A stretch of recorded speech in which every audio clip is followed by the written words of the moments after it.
Bien, ya estamos con un nuevo invitado aquí en Iquique al Día. Él es el abogado Rodrigo Valdivia del grupo Defensa.cl y está aquí amablemente para explicarnos respecto a qué sucede. Si usted por algún tema de la naturaleza, por algún desastre, una lluvia, un aluvión, un terremoto, alguna de estas cosas que nos afectan tan seguidamente a los chilenos, no puede llegar a su trabajo. ¿Usted se ha preguntado qué pasa en ese caso? Justamente estamos con Rodrigo para que nos explique. ¿Cómo está, Rodrigo? Bienvenido.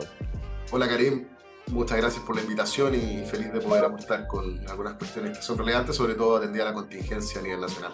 Así es, Rodrigo, pero nosotros estamos siempre en una contingencia, o sea, que pase un mes o 2 meses sin este tipo de contingencia, uno dice, vaya, está extraña la cosa, pero siempre estamos con algún tema. ¿Qué pasa exactamente si un día, no sé, pongámonos en un caso en que la persona se está levantando, no sabe que afuera se desató una lluvia o lo que sea, y sale y se da cuenta que no puede llegar a su lugar de trabajo, porque está inundada la pista, porque se cayó el puente, porque no sé? Cuéntanos un poco qué pasa en ese caso.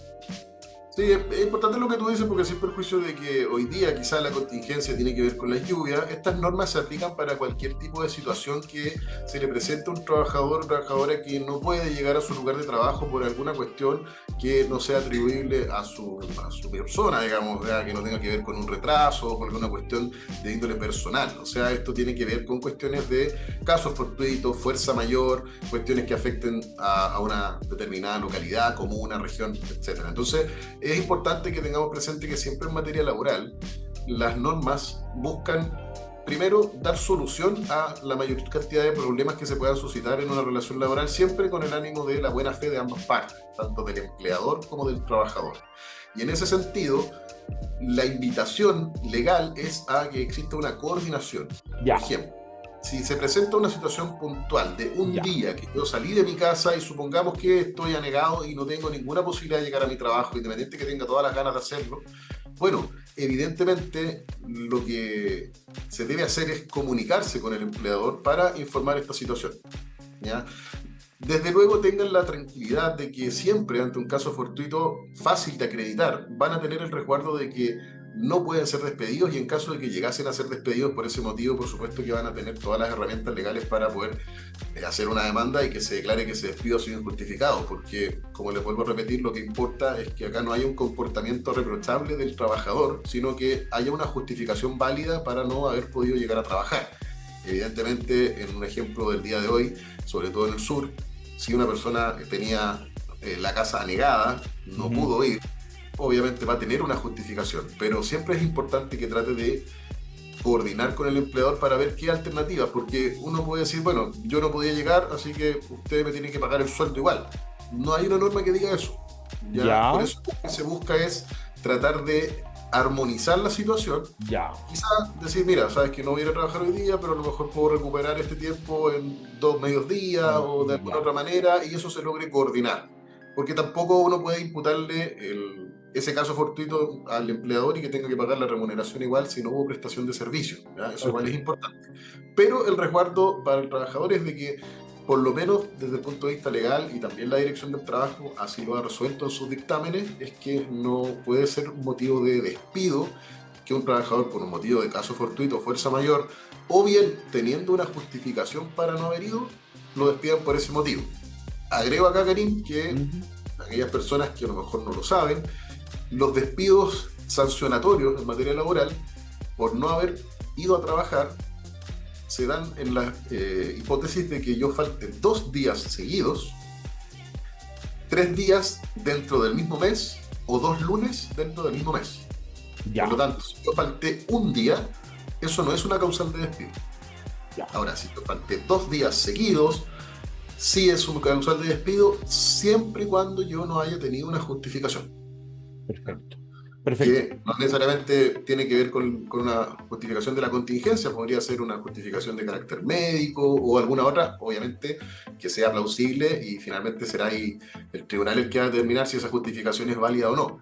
No basta decir con que no, sabe que tenía que cortar el pasto en mi casa, por eso no fui. No, tiene que ser una cuestión, obviamente, que sea de peso para yo poder justificar la inasistencia. Ahora, Rodrigo, cuando estamos hablando de un tema, por ejemplo, como actualmente las inundaciones, eso lo va a saber el jefe por la televisión, por la prensa, por la radio, por el internet, por todos lados. Pero ¿qué pasa si la emergencia es solo en mi casa?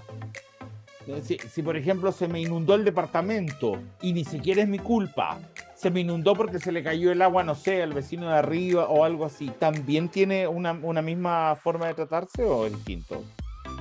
Sí, obviamente va a ser distinto quizá el punto de vista probatorio, porque si es una cuestión genérica de una localidad, que puede ser un barrio completo o una comuna, Claro. incluso una región, no va a haber mayor discusión sobre que hay una justificación para haber faltado. Probablemente hasta el mismo jefe va a tener problemas para llegar a su trabajo.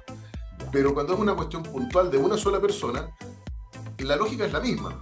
Sin embargo, probablemente el empleador no va a tener ningún conocimiento de la situación de ese trabajador, por lo tanto ahí es el trabajador el que está llamado a anticiparse a esto e informar, no llegar después. Lamentablemente nos ha ocurrido en algunos casos en que la gente no avisa y cree que solamente por tener una justificación después puede decir que no fue a trabajar y lo tiene entre comillas que disculpar. Y hay una obligación también acá del trabajador de avisar esta situación, decirle, mire, ¿sabe qué? Me es imposible llegar porque resulta que se rompió una matriz de agua al frente de mi casa y tengo la casa inundada. Y no solo porque no pueda llegar, a lo mejor yo puedo ir a trabajar, pero no puedo dejar mi casa también en esas condiciones, porque obviamente hay un daño material o a lo mejor puede generarme otro perjuicio mayor y va a ser una justificación válida, pero obviamente tengo que avisar porque mi jefe no tiene por qué saber que eso ocurrió, que fue una cuestión puntual. ¿Te aplicaría lo mismo, Rodrigo, en un caso, por ejemplo, si pierdes un avión o un bus? Y no es que lo pierdas, sino que no salió el vuelo, se retrasó, no sé qué. También se puede justificar, por ejemplo, no sé, tienes que devolverte hoy para estar mañana en tu trabajo, estás en otra ciudad, en otro país y la línea aérea corta el vuelo por tal cosa. ¿También es posible justificarlo? De todas maneras, y sobre todo en la región, que muchas personas que trabajan vienen de fuera de la región y llegan en distintos vuelos, quizás en bulos que no viven tan lejos, si es una cuestión externa al trabajador que no era posible de prever, claramente va a haber una justificación para no haberse presentado a trabajar o haber llegado atrasado, la situación que sea. Pero el criterio es ese, que finalmente no sea una cuestión que yo como trabajador haya podido evitar. Si el vuelo se atrasó o si el vuelo directamente se suspendió y se tuvo que reprogramar para el día siguiente, que además hoy en día pasa mucho, Sí, claro. o sea, es muy común, la empresa lamentablemente, para la empresa no va a tener ninguna posibilidad de sancionar a un trabajador y probablemente no va a ser uno solo. Son vuelos que traen a un grupo de trabajadores grandes y van a estar la mayoría en la misma situación y van a tener justificación simplemente con los cambios de pasaje y obviamente la información de la aerolínea, que ya es un tema probatorio, pero en general nunca no nos ha tocado ver al menos en el ejercicio de demandas, despidos de este tipo. Okay. Pueden haber algunos casos aislados, pero la empresa sabe que es una cuestión que el trabajador no tiene nada que ver. Distinto es si pierde el vuelo, porque llegó tarde. Llegué tarde, claro. Ahí ya obviamente eso es problema suyo, usted sabía que tenía que presentarse a cierta hora, el pasaje estaba comprado, se había hecho el check-in y usted llegó tarde y perdió el vuelo. Ahora, si yo perdí el vuelo por una contingencia... o también vuelve a cambiar un poco la figura. Vuelve a cambiar la figura. Supongamos que voy camino al aeropuerto y resulta que hubo un accidente y está cortado el camino y no me dejan pasar y yo iba dentro del rango horario normal. Bueno, tendré que justificar eso y volvemos un poco a lo mismo que hablábamos anteriormente. Ok, Rodrigo, ¿qué pasa si a pesar de todo esto, a pesar de que ese jefe ve este programa y entiende lo que tú estás diciendo, te despide igual? Dice, a mí no me importa, no tengo idea. Yo me imagino que un jefe en cualquier área, de cualquier tipo de empresa, sabe relativamente bien cómo son estas cosas, estas leyes. Sin embargo, puede haber uno que diga, o me caes mal, o tengo rabia, o no sé, algo que no te lo va a expresar, digamos. Pero que igual dice, no, es el momento y te despido porque me pareces antipático, porque eres un problemático, porque tienes otro tipo de fallas y te despide igual, o porque tengo ganas. ¿Qué hace el trabajador en ese caso? ¿A dónde va? ¿Con quién habla?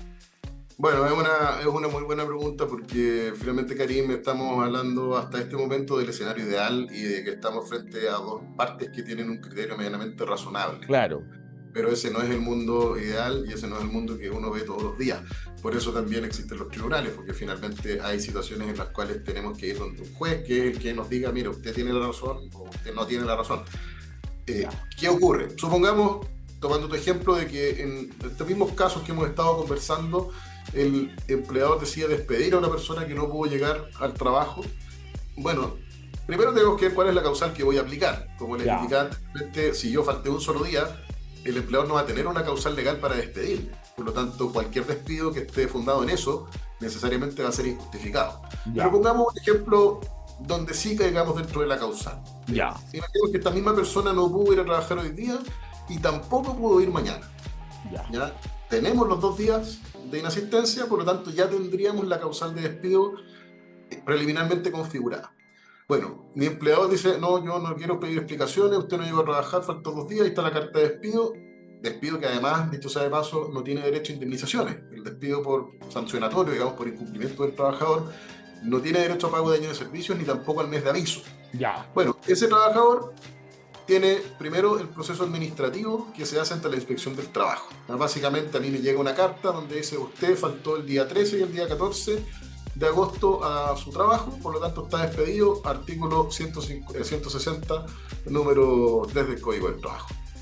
¿Y yo qué hago como trabajador? Digo, no, yo no estoy de acuerdo. Yo sí falté, pero yo resulta que tenía mi casa inundada, tenía la calle completa llena de agua, no podía salir, no había locomoción colectiva, o sea, aunque yo quisiera, no podía llegar a trabajar.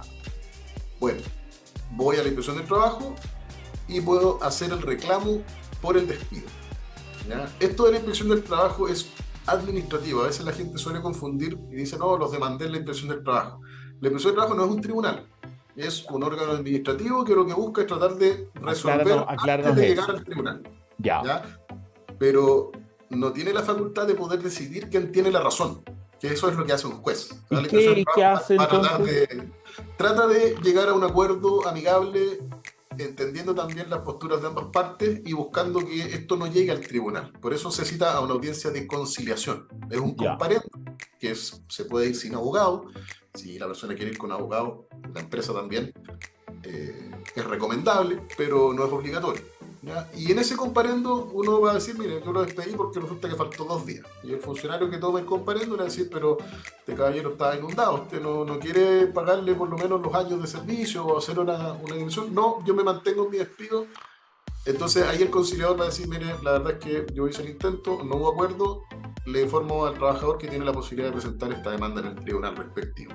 O, en caso contrario, que a lo mejor se llegue a un acuerdo que consiste en el pago de una indemnización que van a acordar las partes en ese comparendo. El mediador, por supuesto, que va a dar algunas bases en base a su experiencia, pero sinceramente, la verdad es que en casos de despidos por este tipo de causales no es muy común que se logren soluciones en la inspección del trabajo. ¿Ya? Sí, en casos de deudas de remuneraciones, vacaciones, que son cosas que se deben, ahí es mucho más probable llegar a acuerdos, pero en las causales de despido muchas veces se termina. Ya, espérate, entonces no llego al acuerdo, ¿y qué hago como trabajador? Digo, el caballero no me quiso pagar, yo no quiero aceptar que me echen así como así, ¿a dónde voy? ¿Ahí debo tomar un abogado? O sea, lo puede tomar antes, como les decía, es recomendable asistir ya acompañado por un abogado o incluso dentro del servicio, no sé, el Grupo de Defensa, nosotros asistimos a los comparendos con abogado, el trabajador no va, para que esté representado desde el inicio. Eso ya va a depender de la asesoría que contrate, pero sí es recomendable porque en el comparendo van a ocurrir cuestiones que probablemente el trabajador en el día a día no ve y no sabe, y le van a preguntar cosas y puede que se ponga nervioso. Entonces, como en todas las cosas, es mejor estar asesorado. Ahora, suponiendo que no hubo ninguna posibilidad de acuerdo, que el empleador dijo, no, en realidad yo me mantengo acá, lo único que te voy a reconocer es lo obligatorio, que sería el pago de las vacaciones pendientes.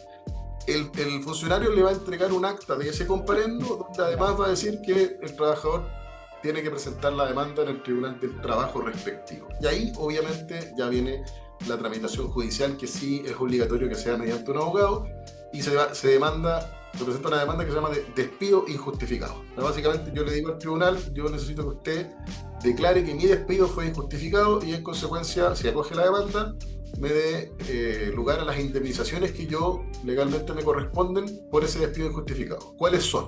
Bueno, los años de servicio, el mes de aviso, que es una remuneración mensual, y además la ley, en este caso el Código del Trabajo, ya contempla una sanción para el caso en que el despido se declare injustificado, y es un recargo por sobre la indemnización de años de servicio. Voy a poner un ejemplo bien simple. Supongamos que Esta persona que fue despedida llevaba 2 años trabajando y tenía un sueldo bruto de 800.000 pesos. Ya. Él en su demanda va a cobrar 2 años de servicio, o sea, 1.600.000 pesos, Ya. sueldo por cada año, va a cobrar el mes de aviso, 800.000 pesos más, ya tenemos 2.400.000, y va a cobrar un recargo sobre los años de servicio, que es el 80% de los años de servicio. Ese es el recargo que la ley contempla cuando se aplica de mala manera o injustificadamente esa causal. Hay otras causales que tienen recargos distintos, pero en este ejemplo es el 80%. Y además de eso, se van a agregar cualquier otra prestación o cuestión que haya quedado pendiente de pago. Por ejemplo, si no me pagaron en el comparendo, no me pagaron las vacaciones, también voy a demandar las vacaciones. Si me quedaron debiendo parte del sueldo del último mes, lo mismo. Si me quedaron debiendo algún bono, en esa demanda yo incluyo todo, ¿ya? Y el tribunal resolverá si considera que el despido es injustificado, va a acoger la demanda, va a dar los años de servicio, el mes de aviso, el recargo del 80% y las demás prestaciones. Ahora, solo para terminar, Karim, en este punto es bien importante que los trabajadores tengan presentes de que el que está obligado acá a acreditar que tuvo una justificación para haber faltado es el trabajador. Ya. O sea, se parte de la base de que el trabajador no fue.